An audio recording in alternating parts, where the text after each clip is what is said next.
prioridad a qué quiere Dios, dónde quiere Dios o cómo quiere Dios que estemos.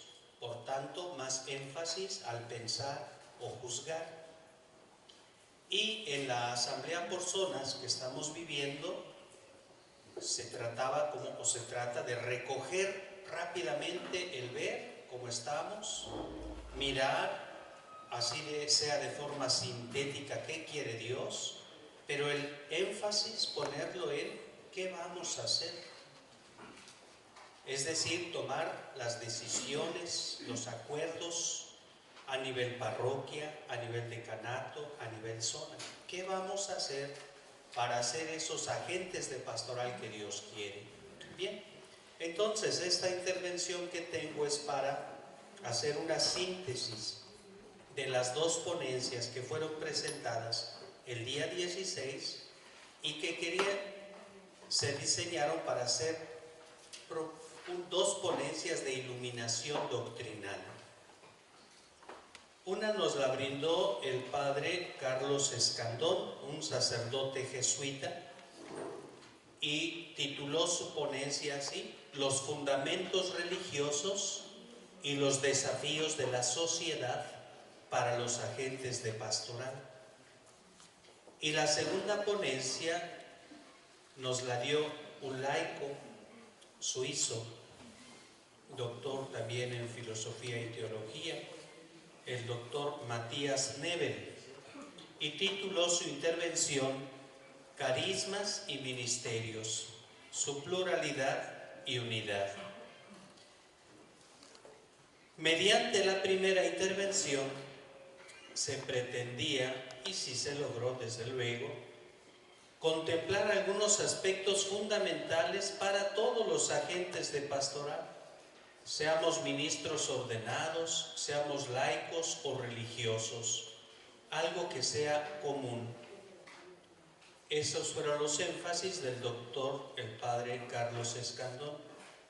Mediante la segunda intervención, pretendíamos detenernos a considerar que, teniendo elementos comunes, los agentes de pastoral desempeñamos diferentes ministerios y tenemos también diferentes carismas. Hay una pluralidad de ellos, pero también hay que reconocer su unidad. Así se complementan las dos ponencias. Detengámonos pues en la primera, del padre Carlos Escandón, y sería esta la primera parte de mi intervención: los fundamentos religiosos y los desafíos de la sociedad para los agentes de pastoral. El padre Escandón prácticamente desarrolló su ponencia en dos partes. En la primera parte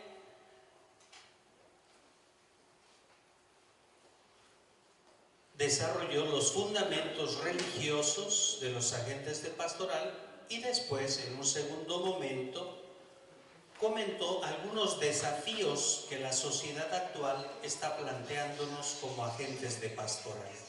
Prácticamente, diríamos, es el título de su ponencia dividido en las dos partes. Antes de entrar al tema de los fundamentos religiosos de los agentes de pastoral, el padre Escandón hizo una distinción entre espiritualidad y religiosidad para que pudiéramos comprender los elementos que nos iba a brindar. Y nos decía: por espiritualidad hemos de entender el crecimiento de la conciencia en toda persona. O sea, todas las personas vamos tomando conciencia de nosotros mismos, vamos creciendo en esa conciencia. No es, por tanto, algo exclusivo de los cristianos o de algún otro grupo religioso. Toda persona va creciendo en la toma de conciencia de sí mismo. Se trata entonces de una propiedad universal de la naturaleza humana. Incluso, llega a decir el padre Escandón, también los no creyentes o agnósticos tienen un crecimiento en la conciencia de sí mismos y por lo tanto tienen una espiritualidad. Porque se trata de una expresión del espíritu, una de las tres dimensiones que nos conforman, como dice San Pablo en la carta a los tesalonicenses, que invita a crecer al discípulo en su espíritu, en su alma y en su cuerpo. Así entonces, desarrollar una espiritualidad, así entendido, es algo que tienen también incluso los no creyentes. Este esfuerzo o desarrollo de la conciencia de nosotros mismos, así entendido como crecimiento espiritual,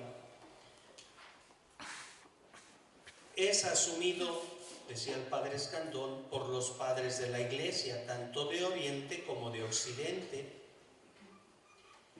y se va manifestando también en los pensadores contemporáneos. Y para ejemplo, en algún grupo, él decía, es lo que Saramago, este escritor ciertamente no creyente, Saramago, dice, hay algo dentro de nosotros que no se puede nombrar y eso es lo que realmente somos. Eso lo dice así un no creyente. Hay algo dentro de nosotros que no se puede nombrar y eso es lo que realmente somos. Esta conciencia de nosotros mismos que va creciendo y desarrollándose también es expresada por otros pensadores y contemporáneos. Y ponía el padre Escandón el ejemplo de Víctor Frankl, quien nos lleva a afirmar en su propuesta de un análisis existencial trascendental que hay ese crecimiento, como él lo tituló en su tesis doctoral, como una presencia ignorada de Dios. Hay una presencia ignorada de Dios. Víctor Frankl así desarrolla cómo va, sin muchas veces reconocerlo, la presencia de Dios, dándole un rumbo, una orientación a la existencia nuestra. Eso sería espiritualidad, por lo tanto no se refiere a una espiritualidad cristiana, sino como al crecimiento en la conciencia de toda persona. Y después decía, mientras que religiosidad es la experiencia particular de la acción de este espíritu que nos hace crecer en la conciencia de nosotros mismos, se expresa de una manera particular.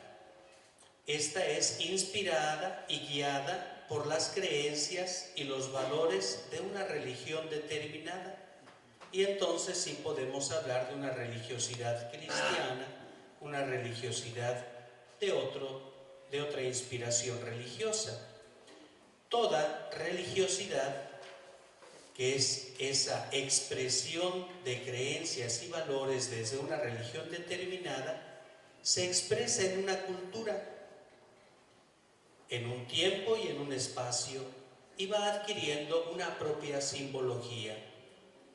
Diríamos nosotros, en nuestra zona, en nuestros decanatos, en nuestras parroquias, hay expresiones de religiosidad, desde luego, muy vinculadas a la cultura donde nos desenvolvemos y de acuerdo al tiempo y al lugar en el que nos encontramos. Y eso va dándole símbolos propios a esas expresiones de religiosidad.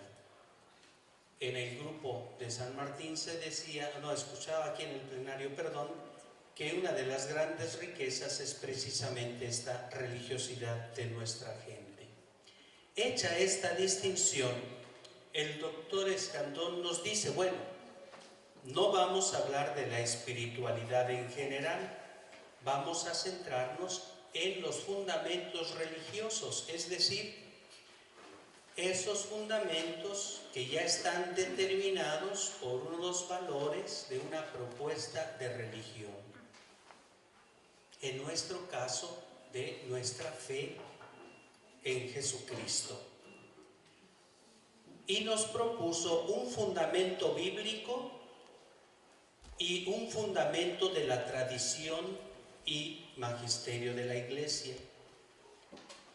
En cuanto al primero, un fundamento bíblico.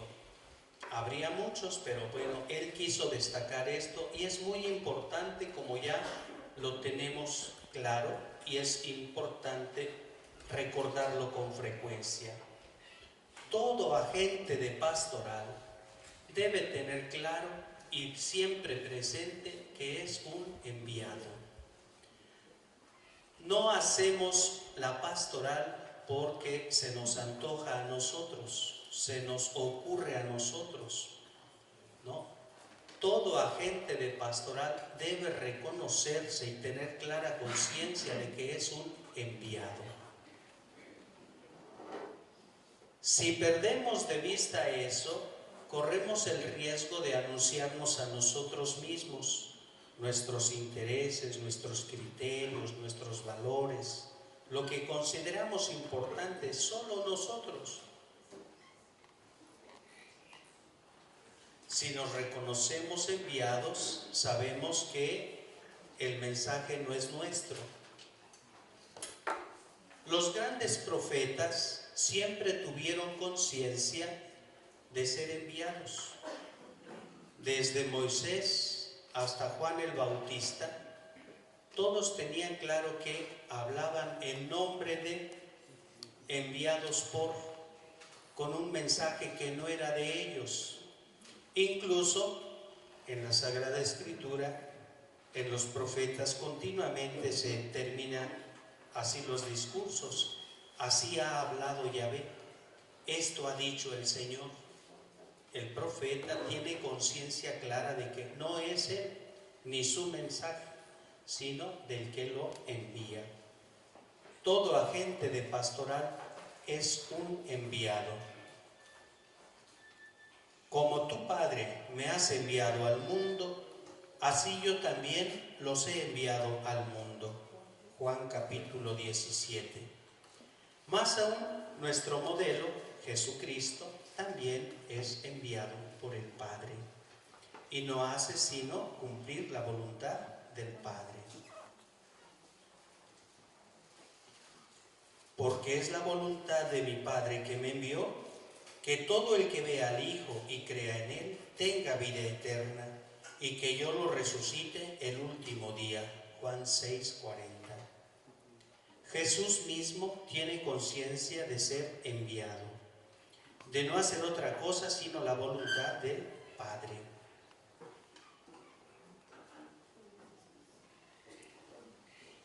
Si esto lo tenemos claro, entonces continuamente en el desempeño de nuestra acción pastoral tenemos que irnos preguntando: ¿cuál es tu voluntad, Señor? ¿Cuál es tu voluntad, Señor? ¿Para qué me has enviado? ¿Para qué me has llamado y enviado en esta parroquia, en este consejo, en este grupo apostólico? ¿De verdad me estás llamando y me estás enviando y estoy haciendo lo que tú quieres? De aquí entonces, como resumen, no hacemos pastoral por nuestra propia voluntad. Obedecemos y cumplimos la voluntad de aquel que nos ha enviado. Y no pretendemos ser más grandes o menos que el que nos envía.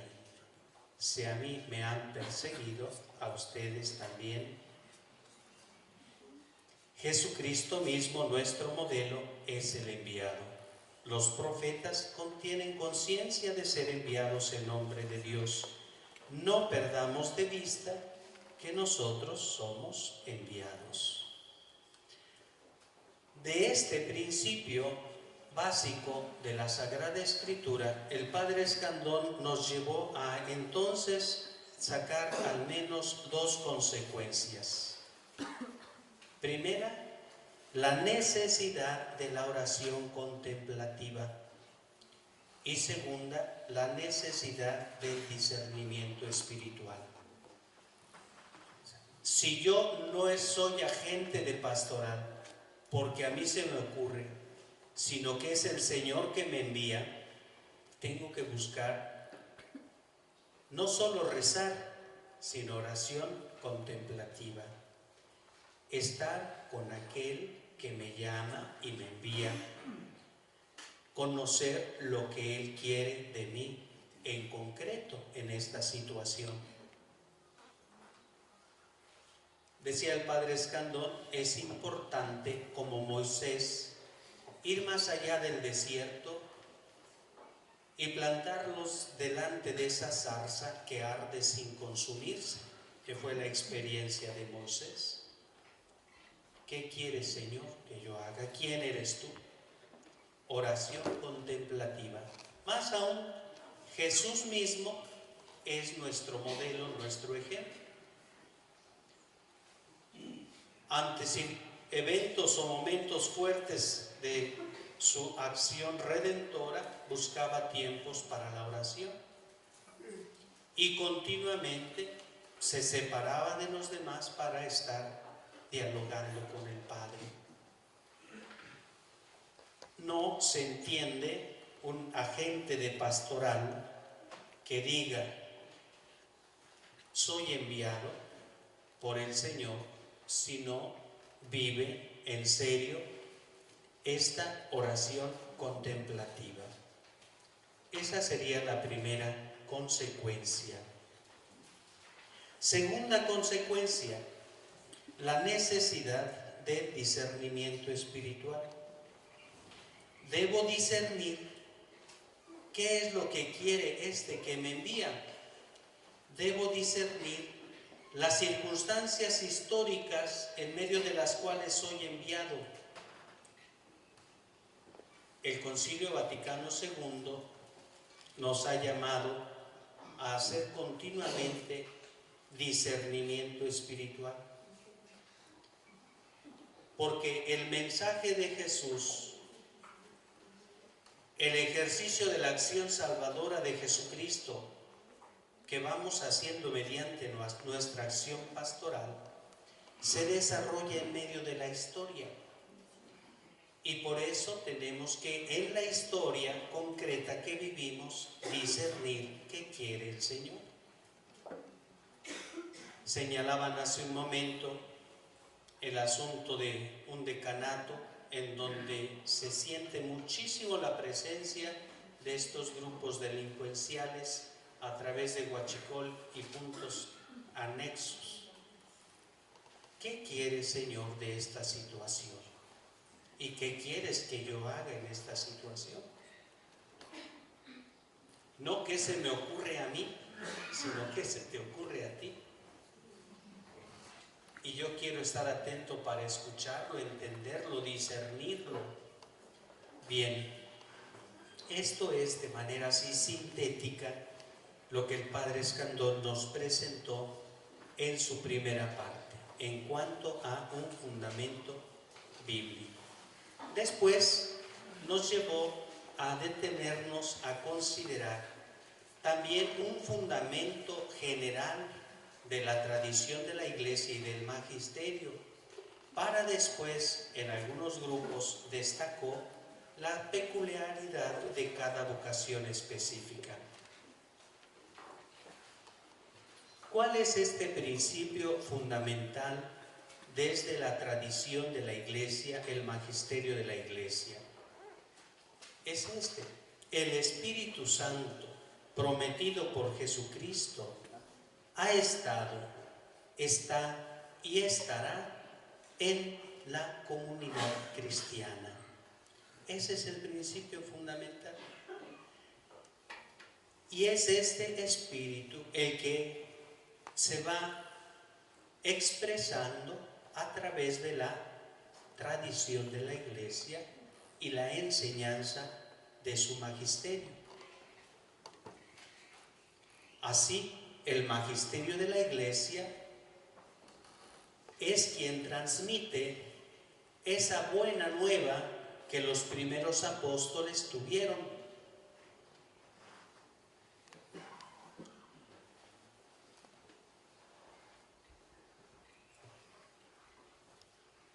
Y la historia de la Iglesia, de nuestra comunidad creyente y peregrina, es un recuerdo y un llamado a revivir esta presencia del Espíritu y a escuchar con el corazón la voz de Jesucristo en el magisterio.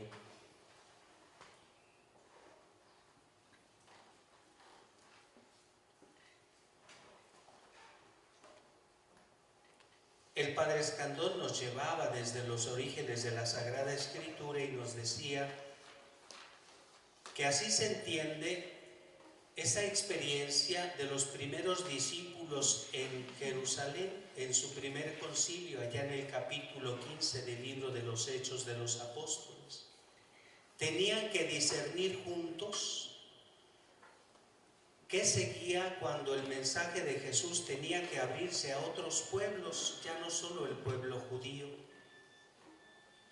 Y tomaron así como apóstoles y discípulos, después de un momento de oración y de reflexión juntos, unas determinaciones que pusieron por escrito y llevaron como anuncio oficial, como magisterio oficial, como enseñanza oficial e inicial de la comunidad creyente. Y así se entiende también, decía el Padre Escandón, el valor de y la continuidad con el magisterio actual de las cartas de San Pedro, que están en la Sagrada Escritura. Es decir, decía él, serían como las primeras encíclicas o exhortaciones papales, porque Pedro fue el primero. Sus cartas son como las actuales encíclicas o exhortaciones del Papa Francisco, en una continuidad y con el mismo valor, porque ahí está presente el Espíritu Santo.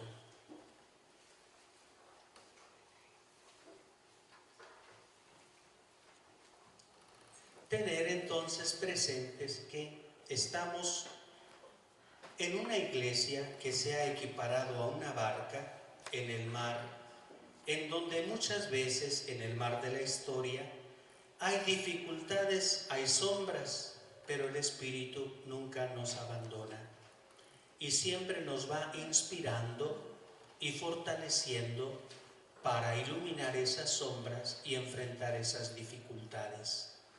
Si perdemos de vista este principio fundamental, las olas nos pueden ahogar o nos puede paralizar el temor. Pero si tenemos la certeza de esta presencia del Espíritu Santo que se manifiesta en la tradición y en la enseñanza de la Iglesia, no estamos solos. Hay principios de orientación que el Espíritu Santo mediante el magisterio nos va ofreciendo y con los cuales podemos enfrentar las nuevas situaciones. En cada siglo la voz del Espíritu nos ha dado una sugerencia, una palabra para enfrentar nuestro presente. Le ocurrió a nuestros abuelos, ahora vivimos nuestras propias circunstancias y le ocurrirá a sus nietos y a los míos en la fe. Era para que despertaran.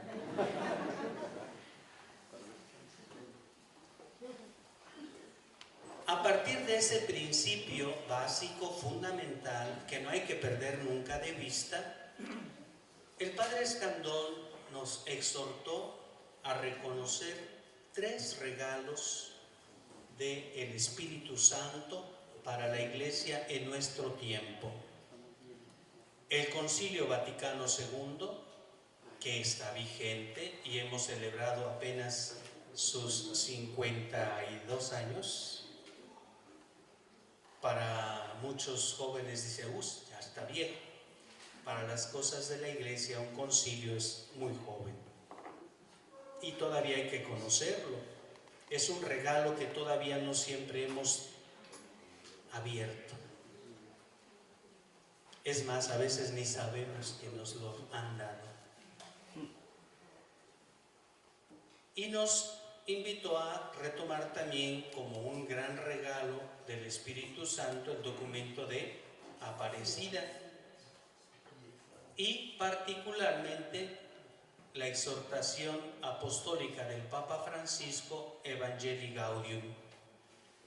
En otro momento yo también les he invitado a que este documento, Evangelii Gaudium, juntamente con Evangelii Nunciandi, sean los 2 folletitos que todo agente de pastoral debiera no solo tener ahí en su escritorio o mesa de trabajo, sino ya leyéndolo continuamente. Evangelii Gaudium y Evangelii Nunciandi. Evangelii Nunciandi de Paulo VI, 1975, y Evangelii Gaudium del Papa Francisco, 2013. Bien. A partir de estos 3 regalos, el Padre Escandón nos exhortó, sobre todo retomando el Concilio Vaticano II, a no perder de vista que, si bien todos tenemos estos fundamentos comunes, cada uno los va viviendo de acuerdo a su vocación específica. Y en algún grupo destacó el no perder el rumbo del valor y el aporte de los ministros ordenados, los presbíteros al servicio del sacerdocio común, responsables o corresponsables en el anuncio, en la santificación y en la guía del pueblo de Dios. Y asimismo destacó el valor de los carismas en la vida consagrada, testimonio para el mundo y desde luego riqueza para la Iglesia. Y exhortó muchísimo a los laicos a reconocer la riqueza de su propia vocación. Decía cuando les hablaba a los laicos, me da mucho gusto estar con quienes son el 99.9% de la Iglesia, porque decía, nosotros somos apenas el 0.1%. Me da mucho gusto estar con el peso pesado de la Iglesia, los laicos.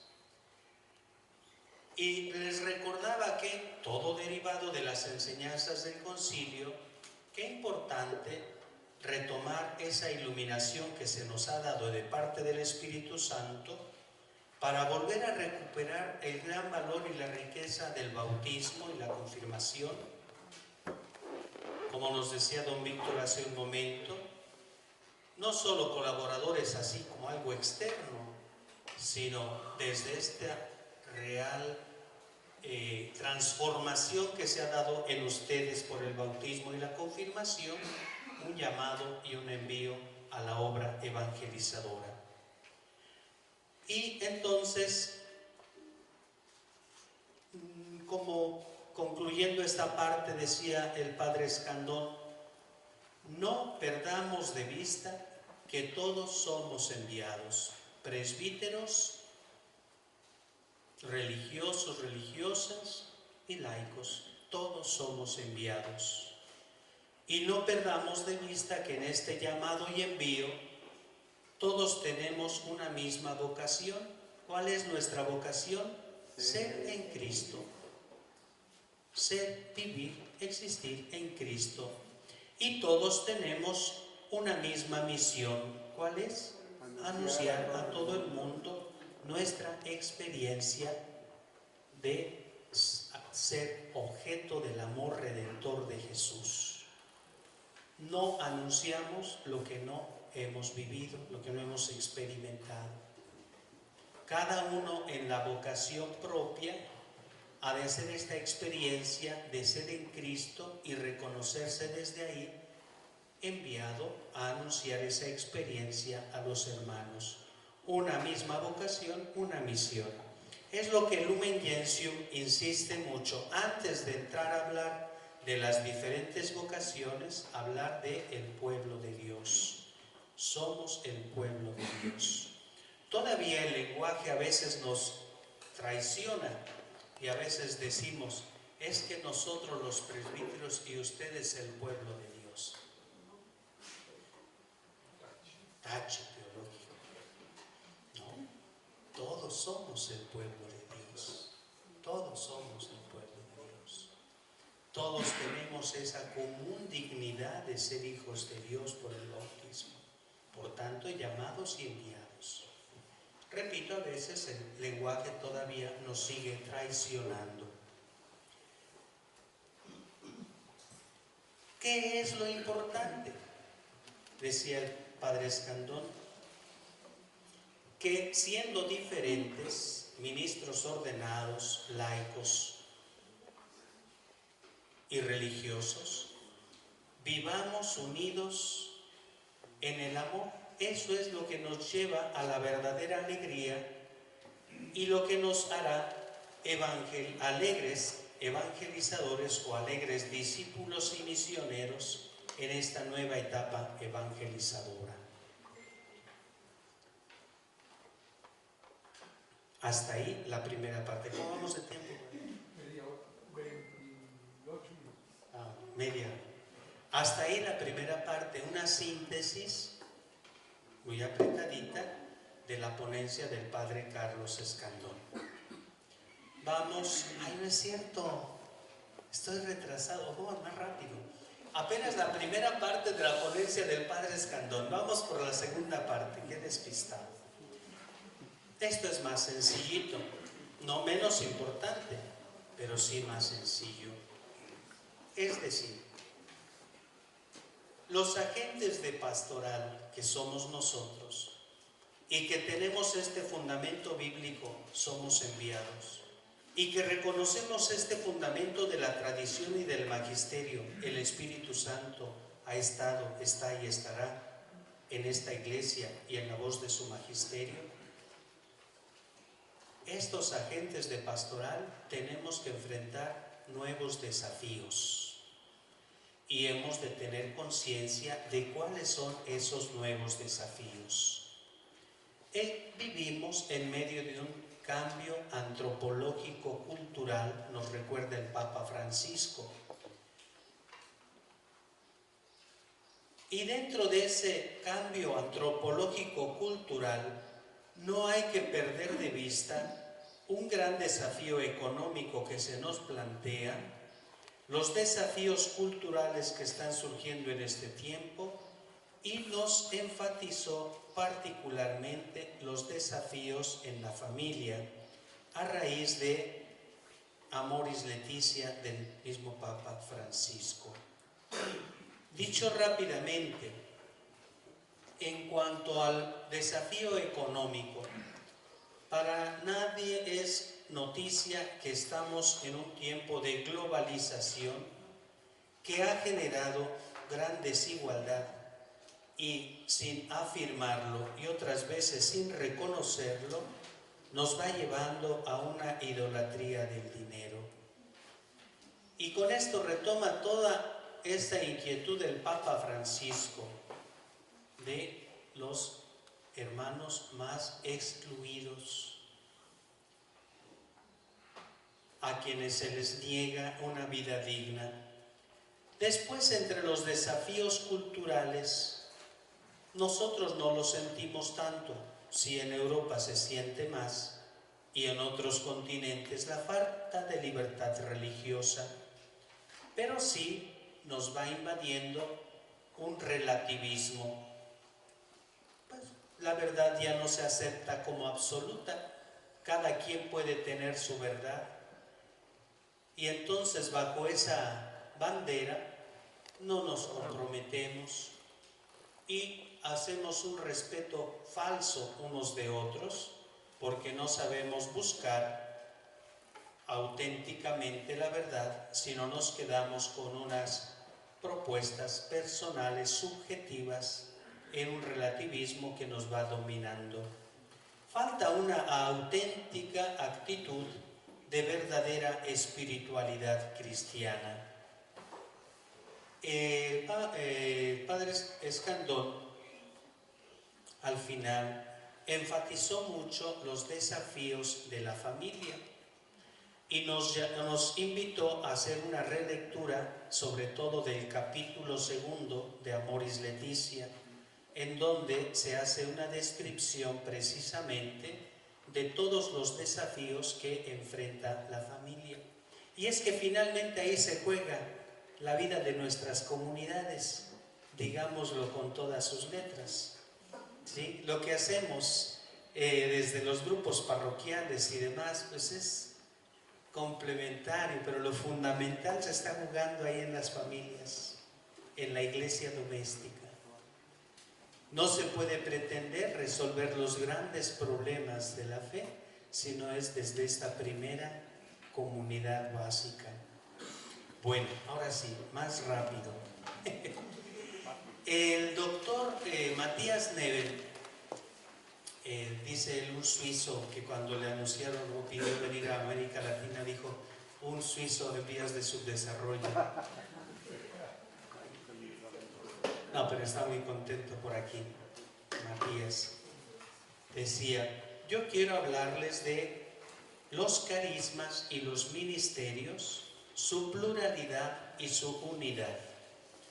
No entró al tema que algunos presbíteros podemos vislumbrar con el título, el conflicto, la relación entre carisma y ministerio. No, él se centró, más aún muchas veces dijo que los podía considerar como algo similar, en el sentido de la pluralidad de carismas y pluralidad de ministerios, pero que todos forman una unidad. Y en su propuesta, como introducción, nos dijo, todos tenemos claro como una verdad teológica que hay pluralidad de carismas y pluralidad de ministerios, pero hay un único espíritu y una sola iglesia.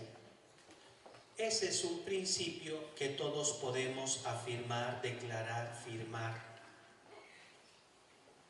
Hay pluralidad de carismas y ministerios, un único espíritu, una sola iglesia. Sí, pero el problema viene ya en el momento de la práctica pastoral. Porque entre el discurso teológico y la práctica pastoral hay una gran diferencia. Ya no es tan obvio que tengamos esa unidad y ese respeto por la diversidad. Es importante entonces retomar las fuentes y volver a pensar esta realidad de diversos carismas y ministerios desde la Iglesia y del Espíritu. Y así nos llevó primero a considerar algo de teología bíblica y nos invitó, y sería muy bueno que lo hagamos en casa nuevamente, a leer la primera carta de San Pablo a los Corintios en el capítulo 12 y capítulo 13. Claro, el capítulo 13 dice, lo conocemos muy bien, es el himno a la caridad. Pero nos decía el doctor Nebel, se nos olvida que ese capítulo 13 es la conclusión o una manera de resolver lo que en el capítulo 12 se está describiendo, un conflicto entre los carismas y los ministerios. Y claro, la conclusión es que se resuelve todo en la caridad, en el amor, pero hay que enfrentar ese conflicto, esa lucha entre a veces el pensar, creer que lo que yo hago es más importante que lo que tú haces, y lo que yo hago y el carisma que yo tengo está por encima del tuyo. Ese era el contexto que se estaba dando cuando San Pablo le escribe a los cristianos de Corinto. Era una comunidad floreciente, rica, en carismas, en ministerios, casi como la zona poniente de la diócesis. Una comunidad rica en ministerios, rica en carismas, plural en personas. Pero empezaba a darse ese conflicto.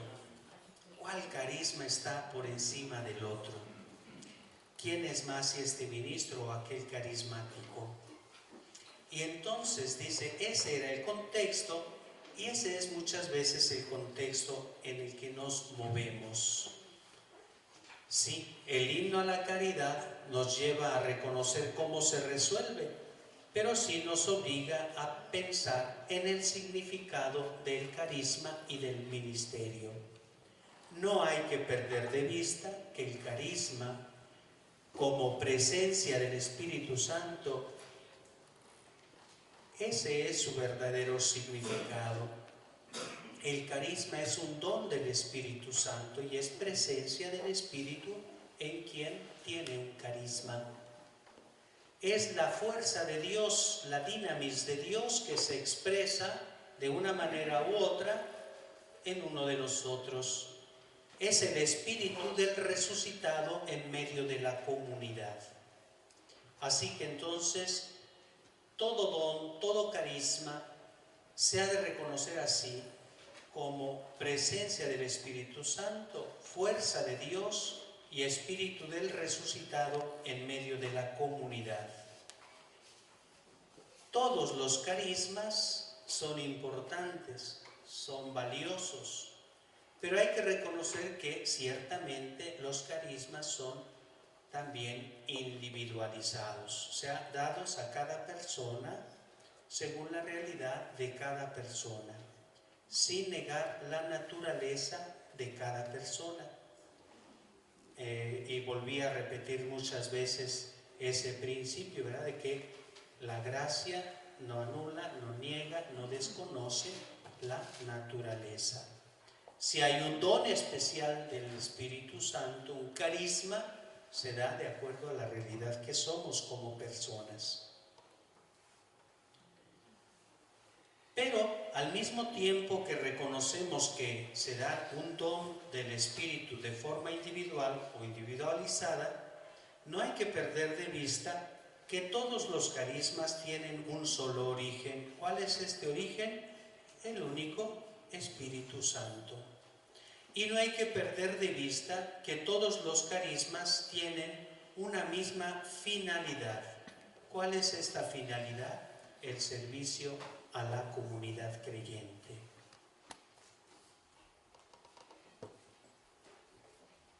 Desde esta carta a los Corintios, el doctor Nebel nos llevaba a considerar como 3 criterios para distinguir la legitimidad de un carisma, y también decía él, se asemeja a un ministerio.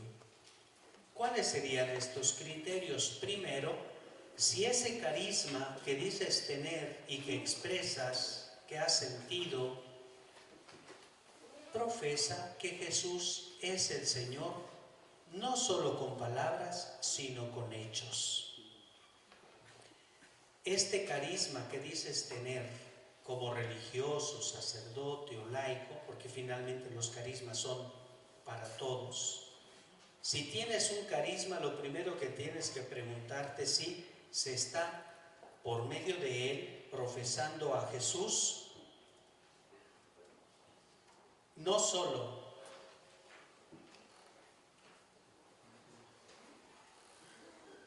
yo voy muy rápido, me traiciono. No solo con palabras, sino con hechos. Segundo, si el carisma y también el ministerio que estamos desempeñando está al servicio de la Iglesia y que sea un servicio eficaz en necesidades concretas.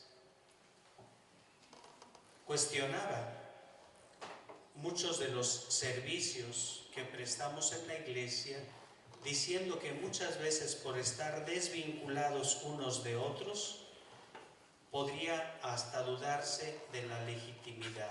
Decía, por ejemplo, ¿cómo es posible tanto empeño en la catequesis infantil, ¿sí?, y luego un abandono de los 15 años en adelante sin catequesis? ¿Cómo se entiende el carisma de la atención a los niños sin ese complemento a los de las siguientes etapas de la vida? Y tercer criterio de legitimidad, si contribuye al orden, a la paz y a la comunión. Si yo tengo un carisma y en lugar de contribuir a la comunión, provoco desunión, conflicto, tensión, rivalidad, pues ya pareciera que no es un auténtico o legítimo carisma. Si no contribuye a la paz, sino a la división, la discordia, el odio, parece que no es legítimo tu carisma. Entonces es 3 puntitos que se derivan de la carta a los Corintios para distinguir si un carisma en la iglesia es legítimo. Y nos llamaba a tener 3 puntos de atención. Primero, en todo carisma y en todo ministerio se ha de reconocer la presencia del Espíritu. El donador del don es interior al don mismo. O sea, no se da un don con la ausencia del donador. El Espíritu Santo se da con el don. Así, el don es la esencia de todo carisma y es algo que no me pertenece y es algo que por tanto no puedo mantener encerrado, sino es para dar, pues un carisma auténtico es un don para todos. Otro punto de atención: este carisma es la vida divina que se participa de una manera única e íntimamente personal. Es la forma única en la cual cada persona recibe a Dios. Por eso no podemos pretender tener los mismos carismas, porque Dios se va dando de manera especial a cada uno de nosotros. Como Dios dándose aumenta su presencia en una persona. Por eso todos los dones son buenos, algunos pueden ser más excelentes. Y todo se resuelve con el don por excelencia, el don de la caridad. Si yo tuviera el don de profecía, si no tengo amor, nada soy. Todo se resuelve en la caridad. Hay diversidad de carismas. Por medios de ellos Dios aumenta su presencia en nosotros y nos lleva a desarrollar nuestras competencias y hace transparente la presencia de Dios en nuestra manera de desenvolvernos. De la misma manera hay que entender la pluralidad y la unidad de los ministerios. Diaconía o ministerio, decía, tenemos que en primer lugar evitar errores o simplificaciones de la comprensión de este término. Diaconía o ministerio como servicio. No se trata, decía el doctor Nebel, de un servicio de lo peor, de lo más bajo. No, se trata de una encomienda que se le da concreta a alguien para el bien de la iglesia. Y así hay que reconocer que el primer diácono, el primer servidor del Padre es Jesucristo y de Él aprender.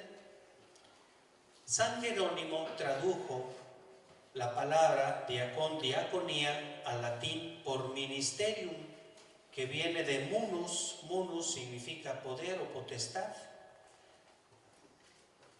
así recalcando el sentido original de la palabra griega en la Vulgata. Pero munus no es poder, potestad al estilo mundano temporal de ambición de poder temporal, sino es poder, sí, auténtico de servicio.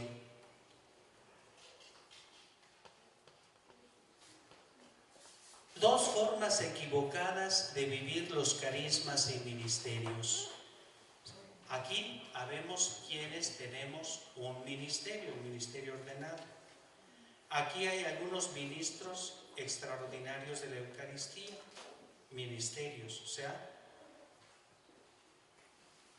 servicios concretos que se nos han encomendado, algunos por el sacramento del orden, otros por el llamado parroquial o de la diócesis a desempeñarlo en una parroquia. Poder, sí, sí es poder, pero es entendido como servicio. No todos llevan la comunión a los enfermos, no todos ayudan a dar la comunión al ministro en la Eucaristía, al Padre en la Eucaristía, ¿cierto? Tiene un munus. Pero si alguien lo piensa en el sentido humano,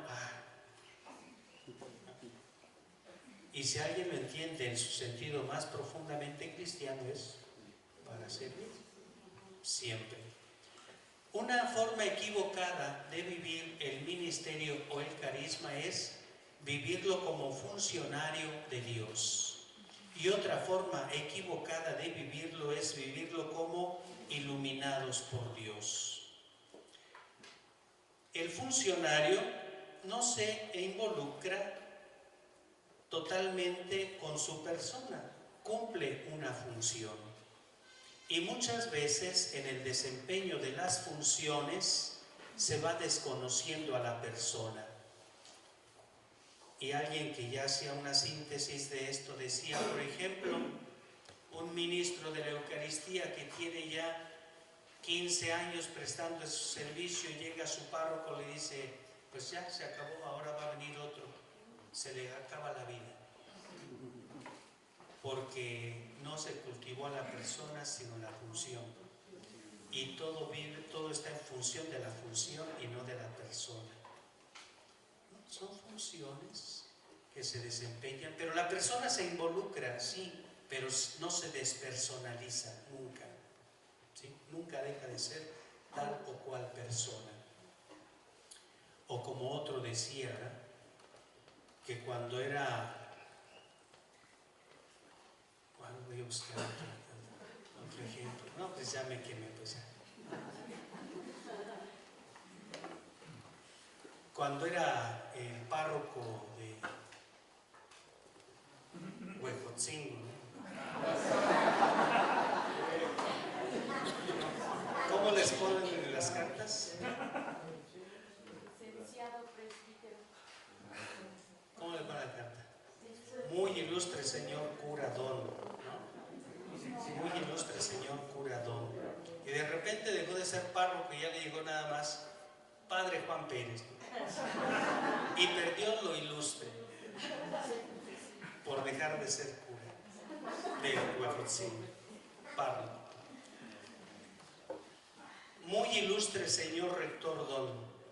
Dejó de ser rector, dejó de ser ilustre y ya nada más pasa a ser Juan Pérez. A veces las funciones, ¿verdad?, nos van dando títulos y nos casamos con los títulos y vamos despersonalizándonos. Antes de que seas ministro de la comunión, eres un bautizado, ¿sí? Antes de que seas el coordinador del Consejo de Pastoral Parroquial de la muy noble parroquia de San Pedro Cholula, eres un bautizado, una persona, hijo de Dios, ¿sí? Que desempeña desde luego una función, y en la función se involucra totalmente con su ser persona, pero no se agota en esa función, ¿verdad?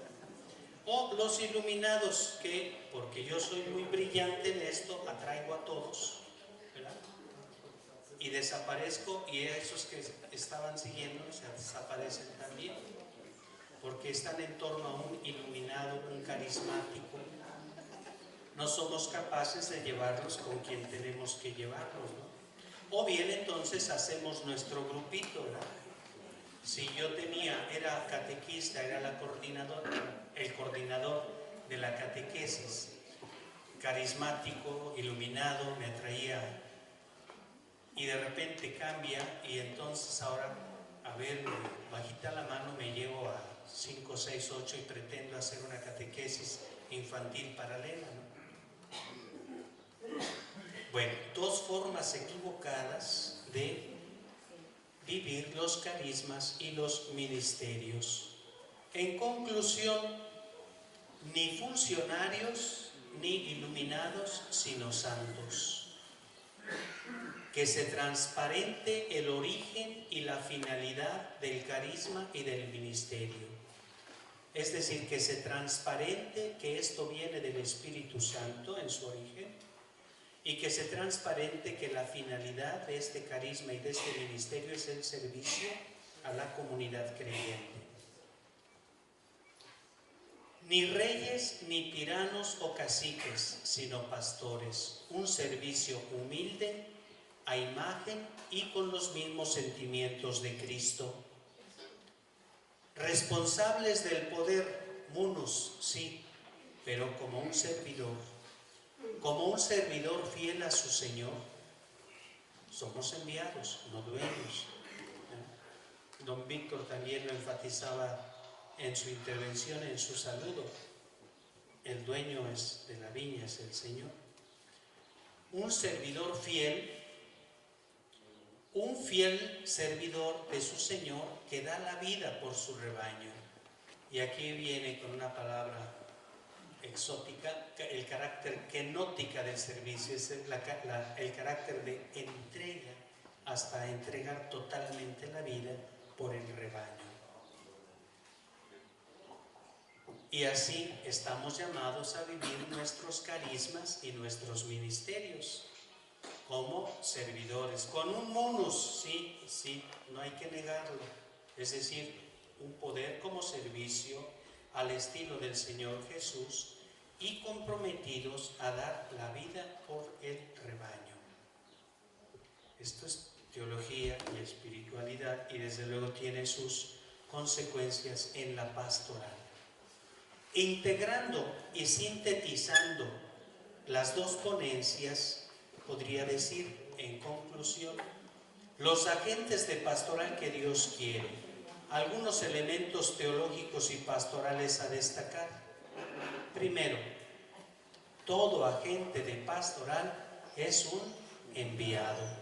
Por lo tanto, necesidad de la oración contemplativa.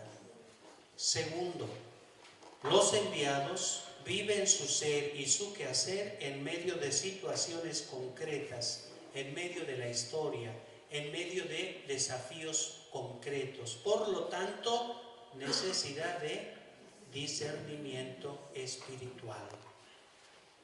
Tercero, el Espíritu Santo está y estará en la comunidad cristiana que se proyecta en la tradición y en el magisterio de la Iglesia. Por lo tanto, necesidad de atender a la tradición en donde se encuentra también el magisterio de la Iglesia. Y por último, los carismas y ministerios son diversos y plurales. Necesidad de transparentar el origen y la finalidad de los carismas y ministerios. Así sintetizo, me pareció más relevante de las dos ponencias. ¿Qué es lo bueno de esto? Que todos tenemos acceso a las ponencias.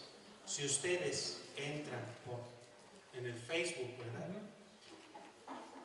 Puede ser a través de TV Códicos, encuentran la ponencia completa de uno y de otro. Esto es solamente una síntesis, quizás con algunas interpretaciones personales. Gracias.